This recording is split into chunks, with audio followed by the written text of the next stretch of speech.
to introduce my new friend Brent Court, marketer, farmer, who's going to come up, and I really am excited. He's going to give us a perspective of what growth means in a digital era to a marketer. I mean, the whole notion of growth is a bit of a challenge to a marketer in general when it gets dumped on your head. And then how is digital changing that? So it's really going to be a transformational conversation. But I think, as we talked a little bit earlier, transformation can be good for us if you're armed with some of the best practices here today. So hopefully I keep us on time or even get us out earlier. Go Cubs. Brent, I hope I did you justice. Great, thank you very much. All right, so thanks, Steve. So the farmer comment was probably a little strange. We were talking about kind of next chapter, and we were talking about I've got a hydroponic farm on our property that we started during COVID. Not that kind of hydroponic farm, by the way. So, and we'll just leave it at that. So we're going to talk. Right, there you go. So we're going to talk a little bit about kind of growth here. And, Steve talked about this being a conversation. I know we all get up here on stage. We all say we'd like to have a conversation. So I don't have any slides. I want this to be actually a conversation here. I'd like you to ask questions. I'd like you to pipe in with kind of your thoughts and perspective on here. Because I do think, as we talk about growth in kind of this digital age of marketing, we're facing more pressure than we ever have.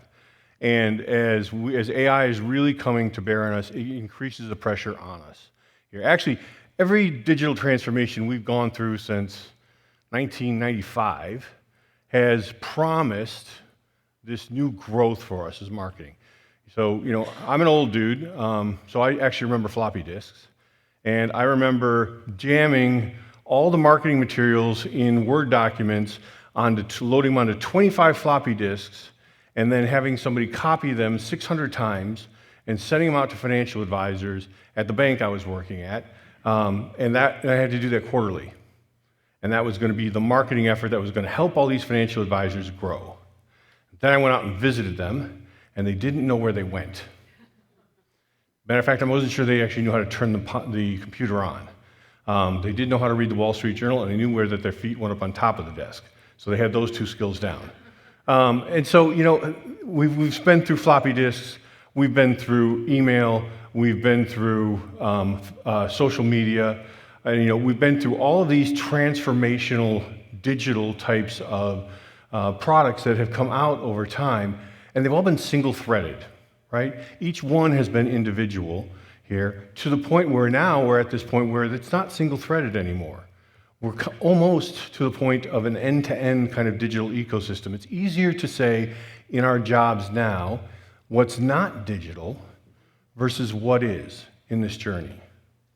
And so the question becomes, as we think about talent, we think about where marketing plays, what responsibilities we have, to start thinking about going, okay, where don't we play? What isn't our responsibility?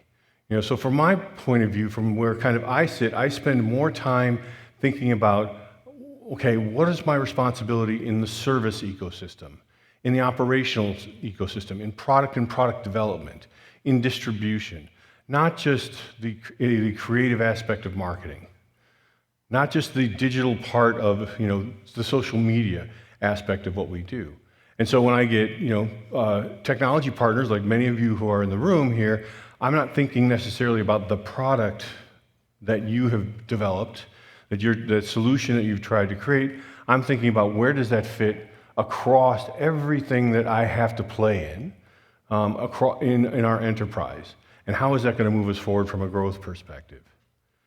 And so, it's a different mindset, I think, now for a lot of CMOs that are out there. The responsibilities are broader, are wider, which is why you actually start hearing the term. Actually, I've got a lot of peers now who are starting to refer to themselves as chief growth officers. I don't know if you guys have heard of that term, not CMOs, right? That's where the responsibility is moving, so we have to think differently. But the challenge is, how much of it is, how do you define growth? Are we actually driving sales? Are we driving top-line growth? Or are we having to think about growth in different terms of where we're actually becoming more effective and more efficient in what we do? So if you think about it, when I think about kind of some of the insurance aspects of how the life cycle kind of works, and think about that in digital terms. I think about what's digital help us do, right? Digital is phenomenal, does a phenomenal job hunting for us. It really gets out there and helps find the right cohorts of people that we have solutions for. It helps create kind of the opportunity sets and refine them and reach them and create interest in there and bring them into our system and create leads, right? Create opportunity sets for us. That does a beautiful job at that. And it can refine, it can keep kind of giving us the highest propensity to buy models. Great technology solutions that are there, great digital solutions that are there. And it can move it through that funnel aspect of things that it gets to a point where now I actually have to start thinking about, all right, when am I ready for that reach out? And can I actually do that digitally or not? In our aspect, it's very much a relationship game. We're talking about complex products that are going to be with you for decades here. And when you think about, so I'll use life insurance as an example, life insurance, the way the life insurance industry views this product is not just a death benefit, it's actually an asset class. A life insurance project or a product actually can be an infinite banking solution. You can borrow against your life insurance policy and pay it back over time with almost no interest, or not pay it back. So we have many people who actually have full paid up life insurance policies, and they use that to buy real estate and houses. And they use it to help create possibilities with their small business partners. They've got a death benefit as well, but it actually helps the tax problems in there. So it has all these complexities that are involved with it, not just somebody has it, they die, and it takes care of their family. It does that very well too in there. And so it's a complex product that takes a lot of explanation. That's not solved digitally. That's solved through kind of a human interaction, relationship, a lot of discussion, and making sure that the right solution is put in that place. So we don't solve that digitally. Once we move beyond that, though, digital picks up in that education aspect. That's starting to introduce other products and other services, starting to kind of cultivate that next conversation. And it does a wonderful job there until we get to the point of utilization of the product. It's when a human steps back in because the conversations are difficult. The conversations are emotional. And we don't want that to be a technology solution necessarily. Sometimes it can be, right? You can submit paperwork. But we really want that to be kind of a human being in the mix there. And that's where these two kind of points along the system aren't really replaced by digital. But just about everything else is. Right? So as a marketer, and actually somebody who's in charge of the experience that our beneficiaries go through, and enables our agents and advisors to do that, we have to figure out how do we optimize those solutions? How do we actually understand the data that's coming from all of them so that we can make sure that we have the right types of experiences, we're continuously improving them, we've got the right feedback loops, we're understanding how both the utilization is going as well as kind of how the feedback that we're getting from users. I guess I maybe shouldn't call people beneficiaries users, but how that is actually going from a flow standpoint, and make sure that we are putting the best experience possible in there. But that's not really growth, or is it? Right? If I'm actually doing that and actually making it more effective and more efficient, perhaps it is. So one of the ways in which we think about growth is how do I make the parts of the relationship that are more transactional more efficient and effective? If my digital product teams, on the servicing aspect of that, when there's a beneficiary change, there's an address change, I need to pull down my tax documents, I need to get something from us, if I can actually digitize that, if I can make that where they don't have to pick up the phone and call, I'm actually saving the company money. Maybe that's growth, right? It actually creates better revenue. So you start to do that calculation, and that's the responsibility now of a marketer working with our operations team and working with our services team. So for every time somebody changes a beneficiary in our company, and they pick up the phone and they call somebody, it costs $36. $36 to make that phone call, $36 to find the beneficiary, type in the information, go over to a second system, re-enter that information, which fires off the mail, yes, paper mail, and have that shipped out to that person, and then fire off another piece of information which fires off another piece of mail to the agent or advisor and letting them know that their client has changed the beneficiary on that. $36. So every time now they can do that online, digital notification goes to them in their box, goes to the advisor, it's all done, nobody touches it. That's a $36 savings. We do tens of thousands of beneficiary changes every year. So our digital product team now saves the company that much dollars in time savings each year. And that's one transaction you've turned on. So it's another way of thinking about growth from an expense reduction perspective here. So, I have to spend time with the CFO having that debate of, did I actually help us grow, or have I made us more effective and more efficient by actually creating an expense reduction within the company? These are the types of things that marketers have to think a little bit differently, and I would propose those that have technology solutions need to come to the table to carriers, to their clients, to the companies they're trying to do business with solutions from that angle as well. If it's always top-line growth, it's sometimes difficult to actually find and justify that. I'm going to have so many leads coming in through the door here. Maybe it's not actually going to be the way that's going to work.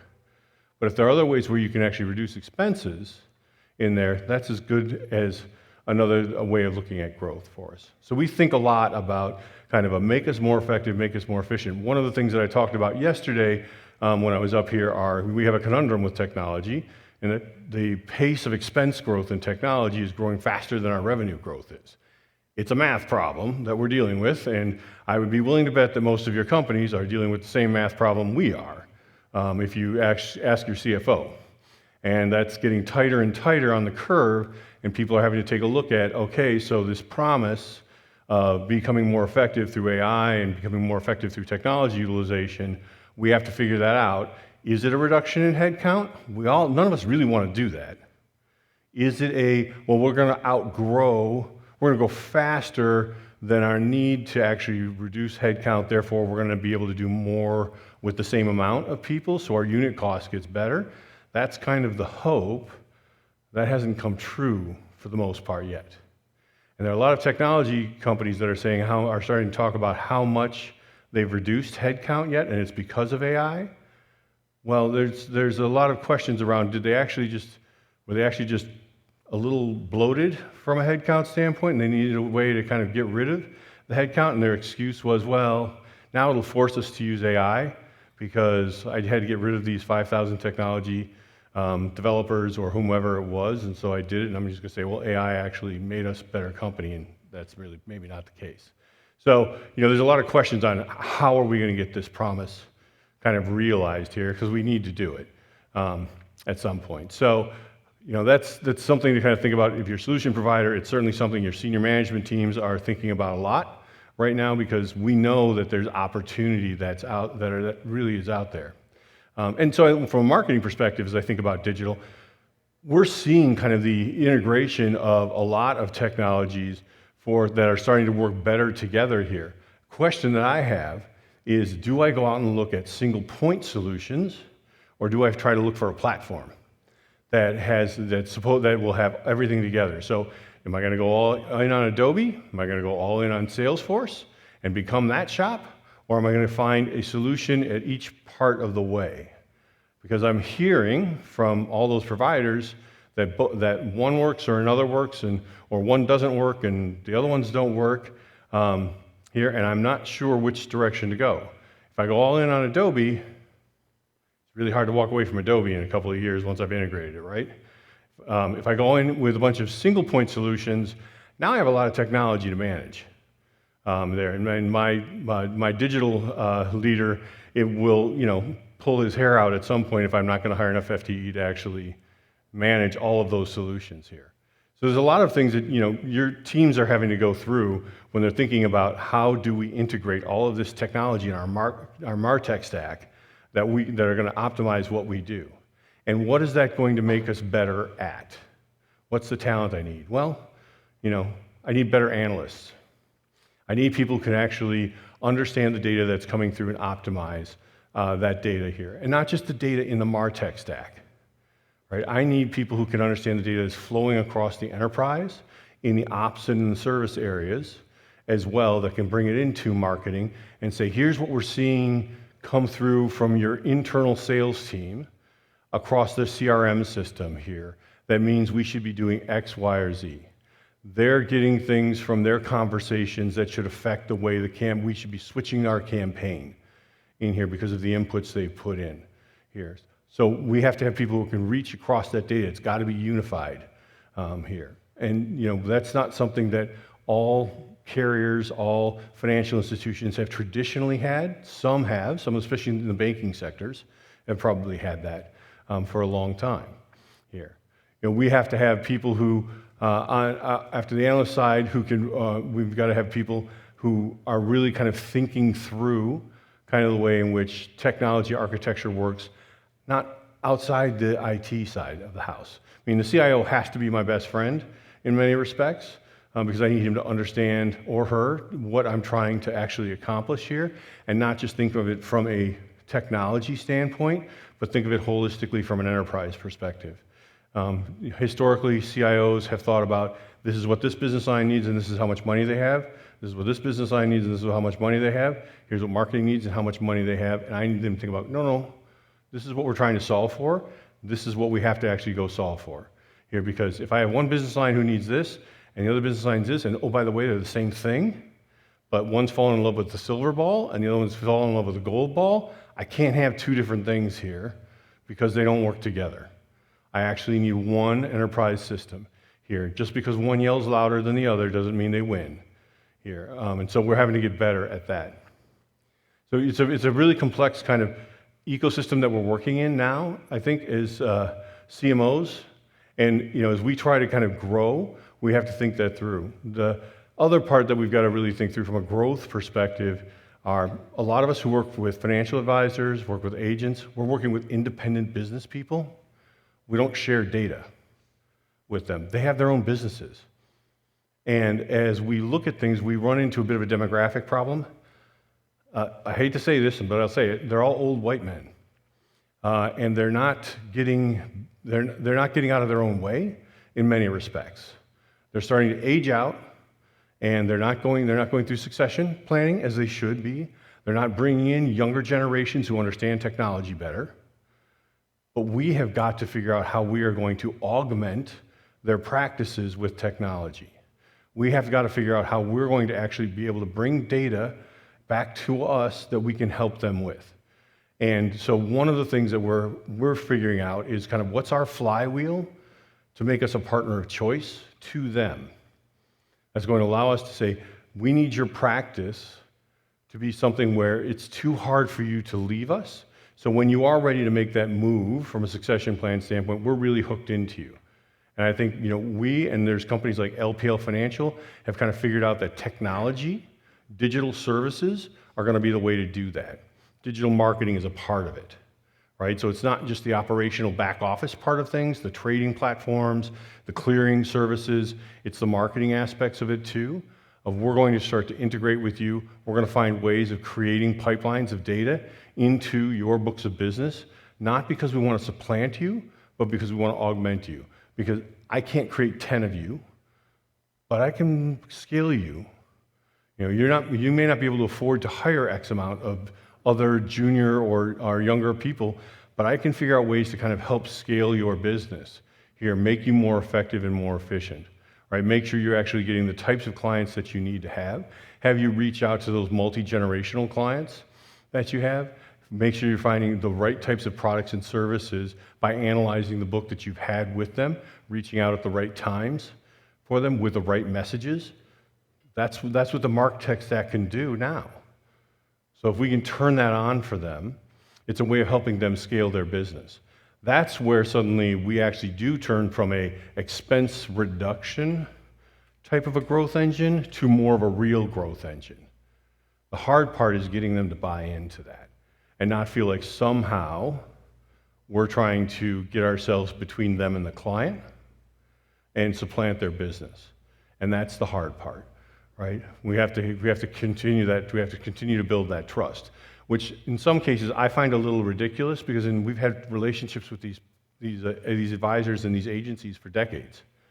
They've been with us for a long time, and to suddenly think they're worried that we're going to, well, we've had a good relationship for 20, 30 years, now we're going to try to take your business, seems a little silly to me, but that's kind of the attitude they have on there. So I do think there are ways in which marketing itself can become an engine of growth from a top-line growth, but I think we have to think about it differently about the relationships around us. The other area in the same kind of vein is we have to be able to go to the organizations that are their distribution partners. So there are a lot of distribution organizations that they report up through where we've got to be able to say, we're going to take our data, our knowledge, our technology, our MarTech stack, and we're going to become your partner of choice. You don't need to go build it. We're actually going to be the ones that you're going to tap into with that. We're going to create those opportunities for you and be able to kind of help you get those products into the right hands, because we know those products much better. We know those markets much better than you do. And that's also the talent that we have to build up. We need the analytics talent. We need the markets talent who really understand the consumers. Those are the things that we're not going to necessarily replace through technology. We're going to have people who can actually think about those markets, understand those markets. Maybe they're underserved markets that we're not getting at today there. So those are some of the areas in which we think that we've got opportunities for growth, but it's going to probably start with the expense reduction. As a CMO, I kind of need to buy my way into some of the other growth metrics. And the way in which I buy my way is by saving the company money and actually having that as an opportunity to say, okay, I've just saved us a couple of $1 million here in expense reduction. That doesn't mean you guys get to just bank it. That means I need a portion of that to help us create strategies, buy technology and investment to go out and find more growth opportunities that we can deploy and more tests that we can go deploy. And it's kind of how we need to kind of think about things as marketers here. Go out and prove it, save it, go redeploy it on other growth types of initiatives here. With the CFO that we work with, it's been a change in her kind of thought process here of saying, well, it's just about sales. It's not just about sales. In many respects, in relationship types businesses of ours, sales kind of have gone at the whim of our regionals and the whim of the agents and the advisors. And in many respects, a lot of the advisors and agents, in the way in which they're compensated, they only give you what they've given you in the past.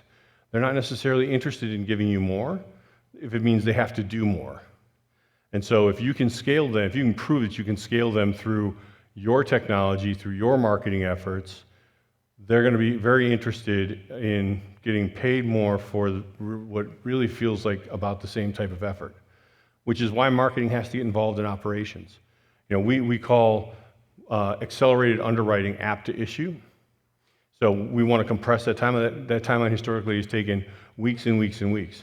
Doesn't feel like a place marketing would normally play, but marketing's had to go in and with the underwriting and saying, we need to change the process, we need to change the experience, we need to be able to compress that timeline to get it to a place where it takes days, not weeks to have happen. If we can make that into days, now we've got agents who can write that much more business. And marketing actually has to be in charge of how do we deploy that compressed timeline here? How do we communicate it? How do we create a better experience for the agents, create a better experience for the consumers? If we can do that, agents can do more business, not necessarily a lot more work there. So that's another way in which marketing has to play across other disciplines, not just the straight up, we're just doing marketing the way we've always done marketing. It's another responsibility we've had to take on in there. So with that, I'm going to stop here. I'm going to see what types of thoughts you guys have or questions you guys have here. I know we're a little ahead of schedule. Yeah.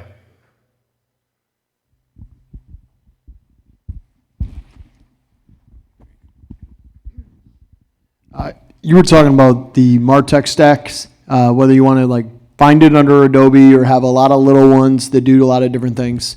Our bank has tech stacks with Microsoft and a lot of little ones that attack different things, different roles, different things that are needed. I think the problem we run into is it Adobe versus Microsoft versus the small ones. It's the feedback loop from the users about what they like and what they don't like, and what is driving them nuts, what is wasting time, and what the people at the top think we need versus what the team actually does. So I'm curious, given that you have more experience with a bigger organization, how do you handle those feedback loops to make sure that they're actually saving them time and worth the money that they're spending on them versus pivoting and the sunk cost of what you've already put into it? So how we've handled it is, one of the ways we've handled it by screwing it up. So, and we've done it in a couple of ways with a couple of different products. So one, and I'd be curious maybe about how we won't do a show of hands. So we also did sales, so let's use Salesforce as an example. We're also a Salesforce shop. How many people here have deployed Salesforce and use about 15% of it? There you go.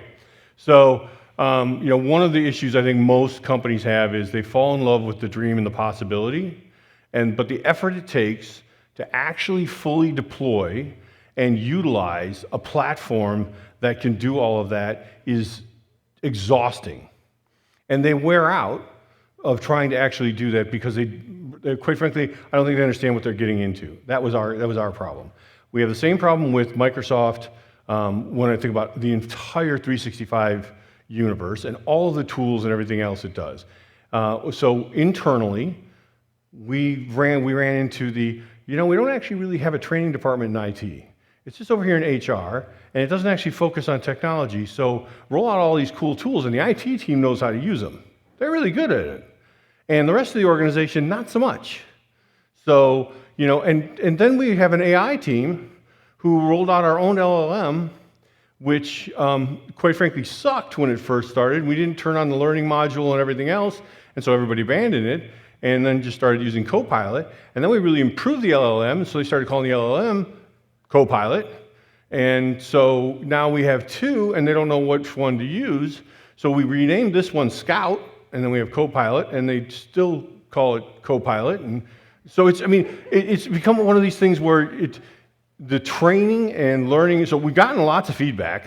I mean, that's not a problem for us. The problem has been the training and the rollout and just the intentionality of rolling something out through an organization, not from an IT point of view, but from a humanistic kind of how do people learn point of view. And it's much harder than I think people realize when they kind of get into these types of things, that one, people are being paid to do their jobs and don't actually have a ton of other time to absorb all of these other things that are coming at them at any one time. And even though you say, hey, but dude, if you just do it this way and learn this and try this tool and everything else, your job will be so much easier and efficient and effective, it's really hard to adopt. So it's been a struggle, quite frankly, in our organization. I think it's kind of the same with others.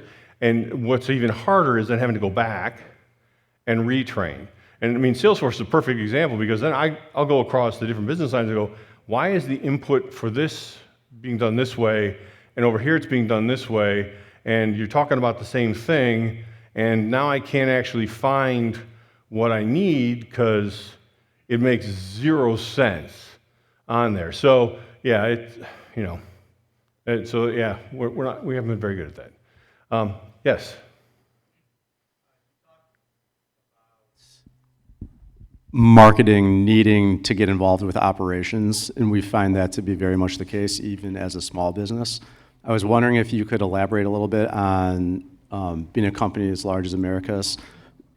Do you need the green light from operations to implement your marketing strategies, or do you implement your marketing strategies and force it down operations' throats? Is it a chicken or the egg sort of situation? How do you guys work together?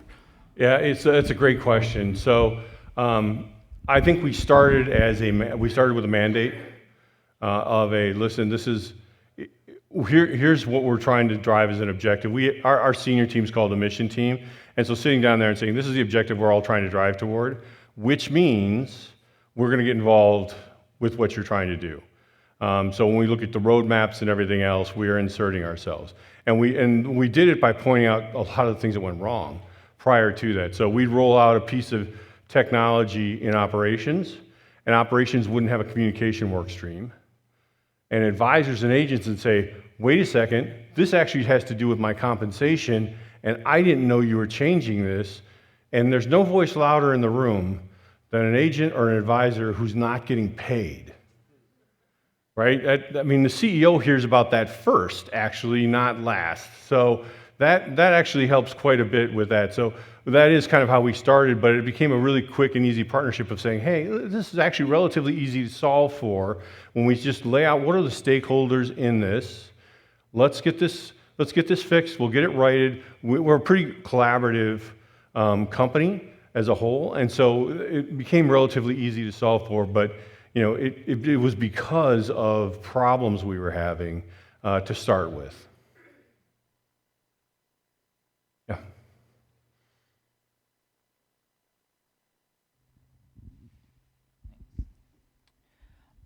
You were talking earlier, about how dynamic technology is in the industry and how it's ever changing.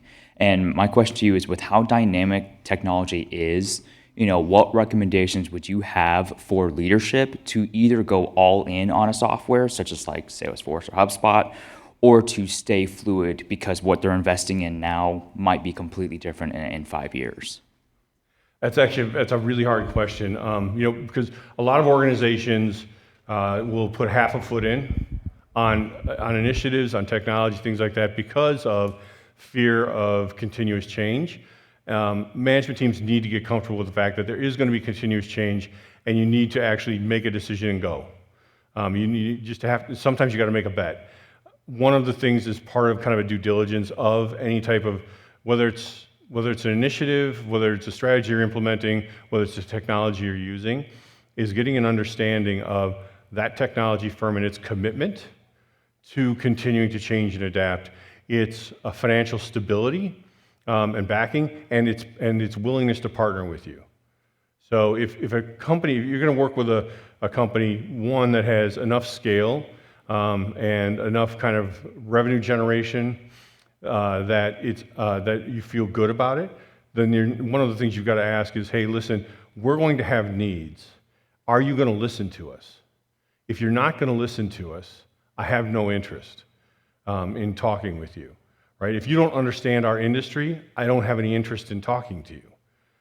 You have to be able to have that flexibility here because the needs of the financial services industry are not the same as the needs of other types of verticals that are out there. They may be similar, and you may really believe that, but they're just not. They're going to be different from a regulatory perspective. They're going to be different from a privacy standpoint. There's just a lot of things, there are nuances that are there. And so they have to have that. Because we have had companies that they've just kind of said, yeah, we've got you in, we're all set, contract's done. We've trained you a little bit, good luck. You want some more, write the check, and let's go. And that just never works here. And then I think that the last part of it is, if you're going to go in all on a platform, really understand what it's going to cost. So my son works in England for a company called Epic Healthcare Systems. So they do my chart and everything else. And I harass him because he goes, yeah, well, these hospital systems, they don't realize that they need to buy this module and they need to buy this module and they need to buy this module. By going, you don't tell them? You don't tell them, saying you actually need the training module and you need the extra this module and this module. You just kind of say, here's the package, and they sign it, and they go, what do you mean this is an extra $500,000 and this is an extra? We don't understand how to use it.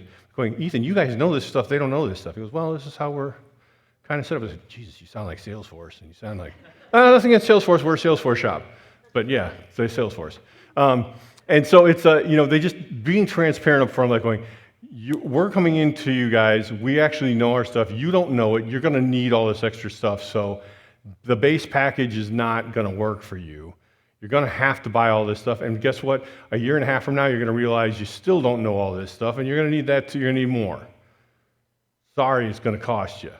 That transparency, that openness is really critical.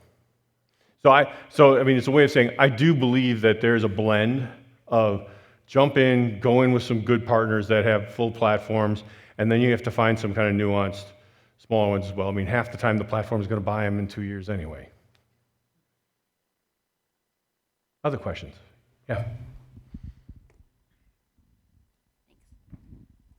Okay, I'm going to see if if I can get this out right. So I would say our organization is kind of in like the messy middle of getting more, our marketing team getting more interdisciplinary. I'd say some of our like operational teams are figuring out when to pull us in, right? And like when that needs to happen, which is probably a lot more than it does. And then, but what I would say too is like some of our operational stuff is very granular and a little boring. And did you have to work with your marketing team to develop instill a passion in them for that kind of effort? Yeah, such an interesting question. You know, I mean, part of it was it's a little bit of a two-way street. So we've actually asked some of our service people, distribution, and operational people into some of our meetings first. So I have leadership meetings with the businesses, the product teams, operational, service teams to try to get them a little ingrained kind of across the enterprise in what's going on. And oftentimes you'll find out from an operational person, they have no idea what this business unit even does over here. And that education, that kind of relationship building has gone a long way toward that. And so we then try to instill that back into our team of like going, hey, this is a way of actually learning more of the business, becoming more valuable as an associate there. Now, there's a little bit of kind of right fit to that too, right? And so you do need some of that mindset. So we have openings. I oftentimes have people who are applying from different parts of our business that do not have marketing backgrounds. They have different types of backgrounds, but have been in the company for a long time, and they just want to come work here. They want to try something different. And we are very open to that, right? They bring a different skill set. They bring a different understanding, different way of questioning things in there. We're willing to put the time in there and to train and develop them. It doesn't always work out. It's not always going to be the right fit for it, but sometimes it is. And, you know, that's really good to see for us. So, yeah, there's a bit of a fit issue with it. I mean, we can't instill passion about something that they don't have for it. I mean, and it becomes obvious in a hurry if they're like going, oh my God, operations, you kidding me? Let me just take my nap right now. You know, so once we solve for that, then we're usually all right. Other questions? Good time for a couple more. Steve. Old-fashioned CMO, with their traditional remit, was pretty narrow, and this notion of a chief growth officer or a chief commercial officer with more of these pieces underneath their remit, more responsibility for the revenue cycle. Is that happening in your organization? Are you seeing that happen in other organizations? You just mentioned the title, and yes, I see a lot of other CMOs expanding the remit. Are you doing that? Yeah, so I mean, so I was fortunate. The CEO who recruited me 10 years ago actually recruited me to that position without that title. She recruited me as a chief marketing officer because we didn't have, that title wasn't a thing at the time. But she asked me, she said, I need you to build the capabilities that are going to help accelerate our growth there. So I did bring in data scientists and data analytics, did bring UX and UI, did bring an innovation lab, full stack digital, and a bunch of other kind of capabilities that I thought we needed before the businesses even identified that we needed those things there. So I have seen a lot of peers start to make that turn there. So it's a little bit of hit or miss. I mean, there's some organizations that still say they do it by business line or they'll do it by product line there, and have some centralized, some decentralized, but more and more you are seeing a centralization of things. The expectation of growth, maybe without the name, is what you're seeing, certainly a lot of there. But I think you are going to see that more in our industry. I mean, life insurance is a little bit behind the game from a change standpoint. We build products to last 40, 50 years. Change takes about as long in our industry compared to lots of other parts of the financial services industry. So I feel fortunate with our firm. Any last question? Okay, great. Thank you very much. Enjoy the rest of the conference.